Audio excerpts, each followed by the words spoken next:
Oke, Riko sudah bersama dengan Mas Ari. Beliau ini adalah pengelola ya, pengelola dari Wipas. Cuacanya sudah mulai mendung dan gerimis. Mas Ari ini di mana nih Mas Ari? Ini di mata air Tuk di Suropejet namanya. Kisuro? Suropejet. Suropejet. Kenapa Kisuro dinamakan di Suropejet? Karena beliau itu seorang empu yang pada saat membuat keris ataupun gaman itu dengan cara dipejet, dilorot. Pakai jari. Pakai jari. Oh. Dan nanti tempat untuk pengencelumannya itu di sini. Ini, ya. Oke, kita neduh dulu nih. Ya. Yuk, neduh dulu. Hujan agak kencang. Kita cari peneduhan.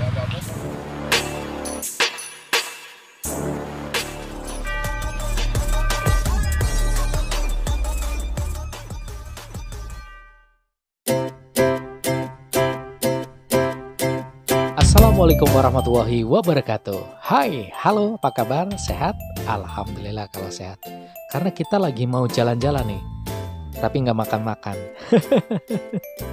Tapi tetap dong, kalau sehat itu kita bisa jalan-jalan dan makan-makan. Makanya patuhi protokol kesehatan, pola hidup yang baik, yang bagus, yang sehat, sehingga kita nanti bisa kembali beraktivitas normal ya. Sudah tahu kan di mana ini? Alhamdulillah kalau tahu. Kita lagi berada di Wipas, kawasan wisata Pangeran Purbaya, Surajaya, Pemalang. Melanjutkan dari video yang sudah pernah Riko tampilkan, dua video terdahulu yaitu tentang Pangeran Purbaya dan Pangeran Paslingsingan serta Mbah Kerti waktu itu ya. Dan ada satu tempat lagi yang seharusnya waktu itu kita datangin, tapi karena sesuatu hal kita pending ya, yaitu mata air atau tuk yang berada di bukit atau orang Surajaya menyebutnya Candi Surajaya. Nah, di manakah tempatnya? Kita bakal cari tahu bersama dengan Mas Ari selaku pengelola dari Wipas. Dan pada saat akan take, tiba-tiba mendung datang, menggelayut, sangat tebal dan hujan, yang akhirnya kita neduh dulu sebentar. Ya, biar hujannya agak reda. Walaupun di endingnya selesai hujan lagi. Alhamdulillah masih diberi jeda ya. Jangan lupa klik subscribe yang baru saja gabung, baru saja nonton. Jangan lupa juga like video, klik tanda loncengnya. Ya nanti kalau Riko bikin video lagi dapat notifikasi ya. Jangan lupa komen dan share. Gimana? Sudah penasaran dengan tuk atau mata air yang ada di bukit atau juga di kawasan Wipas ini?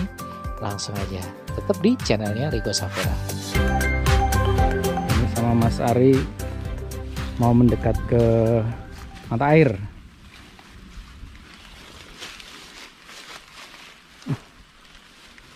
Bismillah. Assalamualaikum.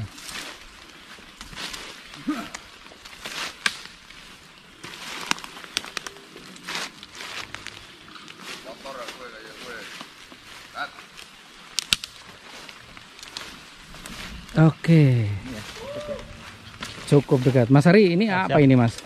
Nah, ini tuk atau mata air Ki Suropejet. Ki Suropejet. Konon ceritanya bahwa beliau ini seorang empu.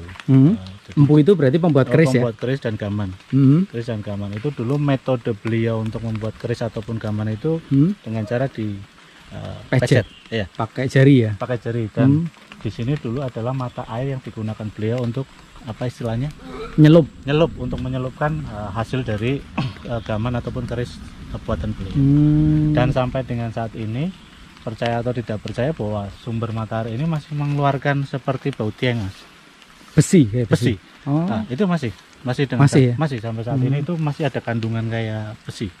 Itu bau tieng lah istilah. Ya, orang Jawa ngomongnya tiengan ya, tieng. Nah, dan ini rencananya memang di lokasi ini akan kita buat semacam spot khusus untuk edukasi juga. Dan nantinya bahwa pengunjung akan bisa tahu bahwa selama ini memang ini belum diekspos ya, belum diekspos karena artinya ada beberapa pertimbangan yang memang kami belum berani untuk membuka spot tuk di Suropejet ini, tapi secara umum ya, tapi ke depan kita sudah membuat suatu narasi cerita tentang asal usul mata air ini yang nantinya pengunjung itu bisa tahu bahwa sejarah dari asal usul mata air ini tuh seperti apa. Mas, ini kan zaman dulu digunakan oleh Ki Suropejet ya, beliau untuk membuat keris ya. Kalau zaman sekarang air ini digunakan untuk apa Mas dari mata air ini? Saat ini mata air ini masih sebagian sebelum adanya Pamsimas masuk ke desa ini memang masih digunakan sebagai sumber utama masyarakat untuk air konsumsi harian lah. Tapi setelah Pamsimas masuk, mata air ini masih digunakan sebagian oleh masyarakat di Desa Surajaya ini untuk dikonsumsi. Bahkan kalau Mas Riko dan kawan-kawan di luar sana mau tahu bahwa sampai dengan saat ini masyarakat Surajaya mengkonsumsi air dari mata air Tuk Visoro Pejat ini tanpa dimasak. Oh gitu? Ya, tanpa dimasak. Dan tidak apa-apa? Tidak apa-apa, langsung diminum dan memang tanpa dimasak. Satu itu, kedua masih sampai dengan saat ini bukan hanya masyarakat Surajaya dan sekitarnya saja, tapi banyak masyarakat di luar sana juga yang meyakini bahwa air Tuk yang ada di Surajaya ini punya nilai tersendiri. Apa itu Mas diyakini? Itu lebih ke untuk kesembuhan lah, penyembuhan penyakit gitu. Segala macam penyakit, dan itu memang sudah ada beberapa yang saya alami, itu sudah ada kesaksian dari beberapa masyarakat lokal ataupun masyarakat luar yang memang mereka merasakan ke nilai karomat dari air Tuk Visoro Pejat itu sendiri. Gitu ya. Ada cerita satu masyarakat yang tadinya merantau di Bogor. Beliau ini asli Surajaya. Asli Surajaya, dan ini cerita asli dan sumbernya pun saya bisa ketemukan dengan Mas Riko mungkin next suatu saat. Itu beliau punya sakit. Itu sakit menaun, itu kayak semacam kayak mungkin apa istilah orang sini kayak asam urat atau apa ya. Itu beliau itu rutin mandi setiap pagi dan sore setiap hari. Itu jangka 3 bulan itu beliau langsung memang sembuh. Menggunakan mata air itu, dan mandinya di depan sana yang tadi ada sumber. Jadi air ini kan dialiri sampai ke depan sana, ada penampungannya Mas Riko. Oh ada ya? Ada penampungan. Nanti berarti kita lihat ya Mas. Coba nanti kita ke sana. Dan mata air ini sekalipun musim kemarau panjang pun seperti tahun kemarin yang kemaraunya luar biasa ekstrim pun ini masih melimpah. Tetap airnya keluar. Airnya ada. Bahkan dari desa-desa di sekitar Desa Surajaya pun mengambilnya dari sini. Untuk ini memang sengaja dibikin seperti ini, kenapa ini Mas? Nah, ini memang karena dulu kan ini dulu sendang Mas, kayak sendang seperti itu. Cuman secara untuk tingkat kebersihannya dan untuk menghindari longsor dari atas kan memang akhirnya kita buat capturing atau bak untuk tampungan ini. Bak ya. Oh ya, ini atasnya rawan ya, rawan longsor ya, gogrok tanahnya. Jadi di dalam dari penampungan ini di dalamnya itu kayak akar, dan itu sumber mata airnya itu. Di bawah akar pohon. Di bawah akar pohon di dalam ini. Itu akar. Ini cuman penampungan hanya untuk ini saja. Saya nggak bisa dibuka ya. Nggak bisa dibuka ya. Nah, ini berarti lewatnya pipa ini Mas? Lewatnya pipa ini. Sampai ke ini. penampungan ke depan sana nanti. Sampai ke depan ya. Iya.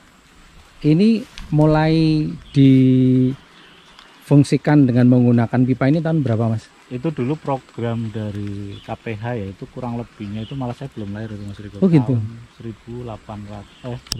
1983 kalau nggak salah. 83. Di tahun itu ya. Di tahun itu mulai dibuat seperti ini. Tadinya ini berarti embung tempat mandi gitu ya? Tempat mandi. Bahkan dulu ini kan aliran sungai, ini airnya kebuang malah. Kebuang ini dulu sungai. Oh makanya ini agak legok ya? Agak legok, ini dulu sungai, jadi air ini kebuang. Nah, itu sayang. Kedua dari sisi kebersihannya juga banyak jatuhan tanah dan sebagainya. Akhirnya melalui program pemerintah desa waktu itu hanya dibuat penampungan seperti ini. Seperti ini. Oke. Ini sisa-sisanya kan masih ada dulu. Ini berarti mungkin dulu tembok samping. Iya. Ya. Nah, ini dulu kayak semacam sendang kotak lah seperti itu.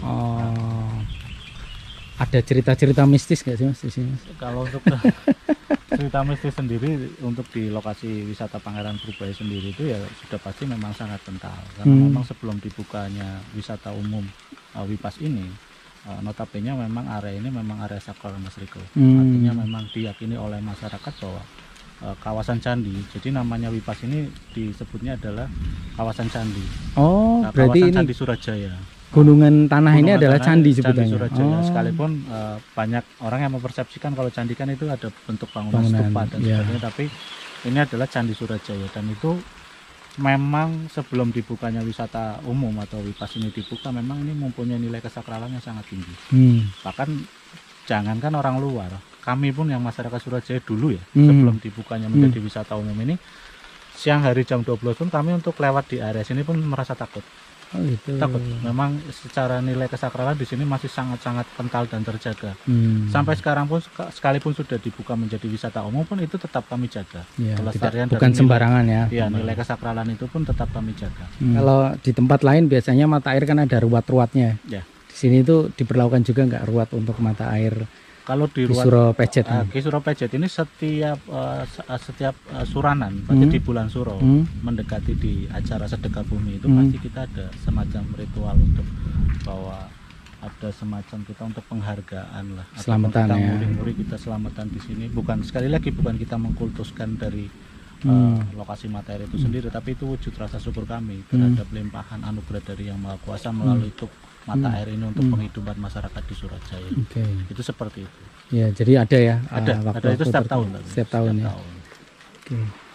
Tapi sekali lagi ini berarti dalam proses tahap untuk dibikin lebih ini lagi ya. Jadi di bawah kepengelolaan kami saat ini kami memberanikan diri untuk, dan ini kami juga sudah sounding ke beberapa pihak termasuk pemerintah desa, ada beberapa tokoh sepuh juga yang memang mereka sudah lebih dulu menjaga kesakralan nilai-nilai yang ada di area wisata Wipas ini, bahwa ini akan kami buka dan kami minta izin juga dari pemerintah desa sebagai pemangku kebijakan yang ada di Surajaya, juga beberapa tokoh sepuh, bahwa kita akan buka situs mata air Tuk Ki Suro Pejet ini untuk kita cobakan informasikan kepada para tamu ataupun wisatawan bahwa ada cerita di balik dari mata air yang ada di sini. Mata air di sini. Selain itu juga ada nanti kita sambungkan dengan konsep wisata edukasi juga. Oke, kita tunggu berarti Mas. Ya. Terima kasih Mas Ari buat informasinya. Jadi kita jadi tahu ternyata kenapa Surajaya ini airnya melimpah ya karena punya tuk salah satu tuk ini ya. Yes, berarti selesai sudah jalan-jalan kita hari ini di kawasan wisata Purbaya, Pangeran Purbaya Surajaya, ke tuk atau mata air Ki Suro Pejet. Terima kasih buat Mas Ari, terima kasih buat Wipas dan Surajaya ya. Dan kita akhiri jalan-jalan kita hari ini. Jangan lupa tetap patuhi protokol kesehatan karena kalau sehat kita bisa jalan-jalan dan makan-makan. Jangan lupa klik subscribe, like, tanda loncengnya diklik juga, komen, share ya. Terima kasih banyak. Sampai ketemu lagi. Wassalamualaikum warahmatullahi wabarakatuh.